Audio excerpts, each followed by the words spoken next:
Computer systems કે જે server તરીકે ઓળખાય છે તે એકબીજા સાથે કનેક્ટેડ રહે છે. ઇન્ટરનેટમાં કોઈ સેન્ટ્રલ કમ્પ્યુટર સિસ્ટમ હોતી નથી, કે કોઈ ગવર્નિંગ બોડી નથી, કે કોઈ એની માલિકી હક ધરાવતું નથી. પરંતુ બે નોન ગવર્મેન્ટ ઓર્ગેનાઇઝેશન જેમ કે ઇન્ટરનેટ સોસાયટી કે જેની વેબ એડ્રેસ છે www.isoc.org અને www.w3.org વર્લ્ડ વાઇડ વેબ. આ internet society and world wide web બે નોન ગવર્મેન્ટ ઓર્ગેનાઇઝેશન કે જે ઇન્ટરનેટના પ્રચાર પ્રસાર ઉપયોગ વિશે લોકોને માહિતગાર કરે છે. હવે વધુમાં જોતા ઇન્ટરનેટ સાથે કનેક્ટ થવા માટે બેઝિકલી 4 કમ્પોનન્ટ્સ જરૂરી છે. એક computer, 2 internet service providers, 3rd telephone connection and 4th modem. Computer આપણે જાણીએ છીએ તે પ્રમાણે કમ્પ્યુટર જરૂરી છે. ઇન્ટરનેટ સર્વિસ પ્રોવાઇડર કે જેના થકી આપણને ઇન્ટરનેટ ફેસિલિટીઝ કે બેન્ડવિડ્થ અવેલેબલ થાય છે, અને ટેલિફોન કનેક્શન કે જેના થકી આપણે ડેટા ટ્રાન્સમિટ કરી શકીએ છીએ, કે જેમને 2 ભાગમાં વહેંચવામાં આવે છે. તેમાં dial up connection or broadband connection, or you can say digital subscriber line, કે જે વાયર્ડ તેમજ વાયરલેસ ફોર્મમાં અવેલેબલ હોય છે. અને સૌથી અગત્યનું કમ્પોનન્ટ ઇન્ટરનેટનું મોડેમ, કે જે 2 સ્વરૂપમાં અવેલેબલ હોય છે. એક ઇનબિલ્ટ મોડેમ કમ્પ્યુટર સિસ્ટમમાં હોય છે, અને એક એક્સટર્નલ મોડેમ હોય છે, કે જેનું કામ મોડ્યુલેશન અને ડિમોડ્યુલેશન કરવાનું છે. મોડેમનું મેઇન ફંક્શન જે કંઈ પણ ઇલેક્ટ્રોનિક અથવા આપણે કહીએ છીએ ડિજિટલ સિગ્નલ્સ કે જે આપણા કમ્પ્યુટર થકી કેબલ ઉપર ટ્રાન્સમિટ થાય છે, converting digital signals into the analog and passing that analog signals through a cable network or wireless network to the at the second end to the another system to convert that analog signals to the digital signals and vice versa. તો અહીંયા મોડેમનું function modulation and demodulation કરવાનું છે. Internet કઈ રીતે મદદરૂપ થઈ શકે? Internet આપણને વ્યક્તિગત ધોરણે તેમજ વ્યવસાયિક લોકોને ખૂબ જ મદદરૂપ થઈ શકે છે. ઇન્ટરનેટ આપણને કસ્ટમર સાથે કનેક્ટ થવા માટે, બિઝનેસ પાર્ટનર સાથે કનેક્ટ થવા માટે, સપ્લાયર સાથે કનેક્ટ થવા માટે, રિમોટ ઓફિસીસથી હેન્ડલિંગ કરવા માટે, હેડક્વાર્ટરમાં રિપોર્ટિંગ કરવા માટે, તેમજ ઇન્વેન્ટરી મેનેજમેન્ટ સિસ્ટમને મેનેજ કરવા માટે ઇન્ટરનેટનો ઉપયોગ થાય છે. કેટલાક non usage of the internet like surfing, sending the email or receiving the email, discussion forum for sharing the information, sharing the views, opinions among the concerns, then publishing the content by posting the opinion or article or blog or weblog on the website, then buying and selling of products and services online, to download content, software, reports, articles, pictures, music, videos and other form of files, and to do the computing online, and other usages like making the long distance phone calls, do video conferencings, listen radio programs, watch live television, play live games, and explore the virtual world. These are the known usage of the internet. હવે internet 2 વિશે જોઈશું. Internet 2 is an advanced networking consortium led by the education and research community.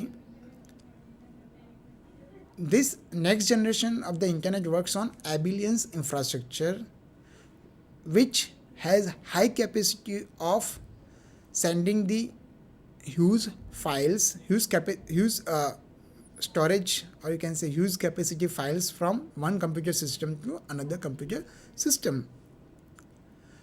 So it is known as a high performance network, which is in use at present in more than 200 universities, scientific institutions, communications corporations, through which the huge size of files get exchanged or shared among the networked universities, scientific institutions, and communications corporations for giving the advantage of that information to all the common interested group members. Then intranet, a network inside an organization which use internet technologies, as we know, browser, servers, transmission control protocol, internet protocols, HTML, etc., which provide an internet-like environment within the organization for information sharing, communications, collaboration, and support of business processes. It is highly protected by security measures and can be accessed by authorized users through the internet only. દાખલા તરીકે internet કઈ રીતે મદદરૂપ થઈ શકે છે. Employee કે individual internet થકી એમ્પ્લોયીના વિધિન એન્વાયરમેન્ટમાં એકબીજા સાથે કમ્યુનિકેટ કરી શકે છે, કોલેબરેટ થઈ શકે છે, કે જેમાં ઈમેલ સેન્ડ કરી શકે છે, રિસીવ કરી શકે છે, ડિસ્કશન ફોરમ ઉપર પોતાના વ્યૂઝ મૂકી શકે છે, ચેટિંગ કરી શકે છે, અને વિડીયો કોન્ફરન્સિંગ થકી એકબીજા સાથે કનેક્ટેડ રહે છે. આ પ્રકારનું નેટવર્ક એ ખૂબ જ સિક્યોર્ડ હોય છે કે જેમાં એમ્પ્લોઈઝ એકબીજા સાથે મહત્ત્વની કંપનીને રિલેટેડ મહત્ત્વની ફાઇલ્સ શેર કરી શકે છે અને એકબીજા સાથે કનેક્ટેડ રહી શકે છે. ત્યારબાદ આપણે એક્સ્ટ્રાનેટ વિશે જોઈશું. Network links that use internet technologies to connect the intranet of a business with the intranet of its customers, suppliers, or other business partners. Extranet થકી જે કંઈ આઉટસાઇડર્સ છે, જેવા કે consumers, business customers, suppliers and other business partners સાથે company connectivity મેળવી શકે છે અને મહત્ત્વની ઇન્ફોર્મેશન એકબીજા સાથે શેર કરી શકે છે. એક્સ્ટ્રાનેટ કઈ રીતે મદદરૂપ થઈ શકે છે તેને પિક્ટોરિયલ વ્યૂ થકી આપણે જોઈ શકીએ છીએ. અહીંયા ધ ઇન્ટરનેટવર્કડ એન્ટરપ્રાઇઝ કે જેના સાથે કન્ઝ્યુમર્સ કનેક્ટ થઈ શકે છે, બિઝનેસ કન્ઝ્યુમર્સ થઈ શકે છે, સપ્લાયર્સ અને ડિસ્ટ્રીબ્યુટર થઈ શકે છે, consultants, contractors, third party, outside agency વગેરે પણ ઓર્ગેનાઇઝેશન, ઇન્ડિવિજ્યુઅલ ઓર્ગેનાઇઝેશન સાથે કનેક્ટ થઈને એકબીજા સાથે મહત્ત્વની ઇન્ફોર્મેશનની તેમજ માહિતીની આપ-લે કરી શકે છે. તો આ પિક્ચરમાં આપણે જોઈએ તે પ્રમાણે જે ઓરેન્જ કલરથી કવર કરેલ છે તે પાર્ટ ઇન્ટ્રાનેટ કે જે રિસ્ટ્રિક્ટેડ છે, કે જે બાઉન્ડ્રી ઓફ ફર્મ છે, કે જેમાં ઓર્ગેનાઇઝેશનના ડિપાર્ટમેન્ટ એકબીજા સાથે કનેક્ટ થઈ શકે છે અને વિધિન ઓર્ગેનાઇઝેશન થ્રુ ઇન્ટ્રાનેટ દે એકબીજાની સાથે માહિતીની આપ લે કરી શકીએ છીએ. જ્યારે એક્સ્ટ્રાનેટનો વ્યૂ લેવામાં આવે ત્યારે outside agency, customers, alliance with the subcontractors, alliance with the small suppliers, alliance with the competitor, alliance with the major customer, and other parties which is outsiders are also get connected with the help of extranet.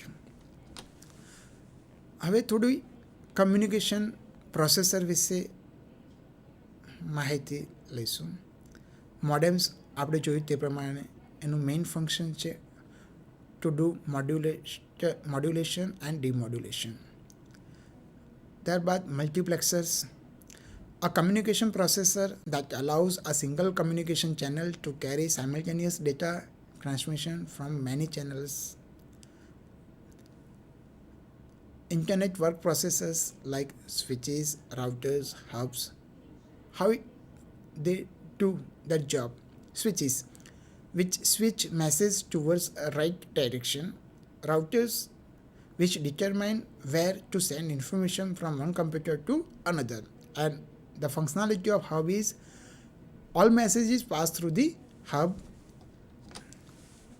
Then another communication processor is firewall, which works as a gatekeeper of the system that protects a company's intranet and other computer networks from outsider intrusion into the system. It is also important for individuals who connect to the internet with digital subscriber line or cable modems to have such firewalls. આ પ્રકાર firewall એ open internet નેટવર્કમાંથી required information computer કે home નેટવર્કમાં allow કરે છે અને harmful information જેવી કે વાયરસીસ, વોર્મ્સ અને અનનીડેડ ઇન્ફોર્મેશનને આઉટસાઇડર્સ રિસ્ટ્રિક્ટ કરે છે. આ પ્રકારના ફાયરવોલ એ હાર્ડવેર ફોર્મમાં હોય છે, સોફ્ટવેર ફોર્મમાં હોય છે અથવા હાર્ડવેર અને સોફ્ટવેરના કોમ્બિનેશન ફોર્મમાં માર્કેટમાં પ્રાપ્ય હોય છે. Virtual private network, a secure network that uses the internet as its backbone but heavily relies on firewalls, encryption, and other security measures. It is also known as a dedicated pipe traveling through the internet. Virtual private network is a very, very secured network which gets secured with multiple number of firewalls and other security measures, and the data get transmitted from one computer to another computer by making the encryption of the file. The picture of virtual private network, how a company A and B do share the information through virtual private network, where the number of firewalls get placed and antivirus and other security measures are taken while getting the access of open internet. So through such image we can clearly get an idea about how virtual private network works. હવે computer virus and worms વિશે ચર્ચા કરીશું. Virus and worms copy annoying or destructive routines into networked computers, which often spread via email and or file attachments. Computer virus is nothing but a program code that cannot work without being inserted into another program, whereas worm means a distinct program that can run unaided without inserting in any other program. It works independently without the consent of user. So it is very, very necessary to have security measures in a computer systems to fight against such viruses and worms while getting the access of the open internet connection. હવે કેટલાક domain address વિશે ચર્ચા કરીશું. Forms of domains. સામાન્ય રીતે આપણે જાણીએ છીએ તે પ્રમાણે .com ડોમેન કોમર્શિયલ પર્પઝ ધરાવતી ઓર્ગેનાઇઝેશન્સ કે બિઝનેસીસ દ્વારા યુઝ કરવામાં આવે છે. .org ઓર્ગેનાઇઝેશન ડિટેક્ટ કરે છે. .edu એજ્યુકેશનલ ઇન્સ્ટિટ્યૂટ યુઝ કરે છે. .ac એકેડેમિક ઇન્સ્ટિટ્યૂટ યુઝ કરે છે. .mil દ્વારા યુઝ કરવામાં આવે છે. .in .us .uk country specific domain extension use કરવામાં આવે છે. કેટલાક એબ્રિવિએશન વિશે જોઈશું. URL આપણે સામાન્ય રીતે જાણીએ છીએ તે પ્રમાણે uniform resource locator, ISP internet service provider, ISDN integrated service digital network, LAN local area network, WAN wide area network, MAN metropolitan area network, MICR magnetic ink character recognition. હવે કેટલાક શોર્ટકટ અને તેના ફંક્શન વિશે જોઈશું. સામાન્ય રીતે આપણે કેટલાક શોર્ટકટ વિશે માહિતગાર હોઈએ છીએ, પણ અહીંયા કેટલાક અગત્યના અને મહત્ત્વના શોર્ટકટ વિશે જોઈશું. કંટ્રોલ A કે જેના થકી કંટ્રોલ A પ્રેસ કરવાથી આપણે જે કંઈ બી એક્ઝિસ્ટિંગ ડોક્યુમેન્ટ છે તેની સમગ્ર કન્ટેન્ટ સિલેક્ટ કરી શકીએ છીએ. કંટ્રોલ B થકી સિલેક્ટેડ કન્ટેન્ટને આપણે બોલ્ડ કરી શકીએ છીએ. કંટ્રોલ C થકી સિલેક્ટેડ કન્ટેન્ટને આપણે કોપી કરી શકીએ છીએ. કંટ્રોલ V થકી સિલેક્ટેડ કન્ટેન્ટને આપણે પેસ્ટ કરી શકીએ છીએ. કંટ્રોલ X થકી આપણે કન્ટેન્ટને કટ કરી શકીએ છીએ. કંટ્રોલ Z થકી સિલેક્ટેડ કન્ટેન્ટને આપણે અન્ડુ કરી શકીએ છીએ. કંટ્રોલ I થકી સિલેક્ટેડ કન્ટેન્ટને આપણે ઇટાલિક ફોર્મમાં કન્વર્ટ કરી શકીએ છીએ. કંટ્રોલ U થકી આપણે સિલેક્ટેડ કન્ટેન્ટને અંડરલાઇન કરી શકીએ છીએ. કંટ્રોલ F4 થકી એક્ઝિસ્ટિંગ અથવા કહીએ તે પ્રમાણે એક્ટિવ ડોક્યુમેન્ટને ક્લોઝ કરી શકીએ છીએ, ફાઇલને ક્લોઝ કરી શકીએ છીએ. કંટ્રોલ +Tab થકી સ્વિચ ટુ ધી નેક્સ્ટ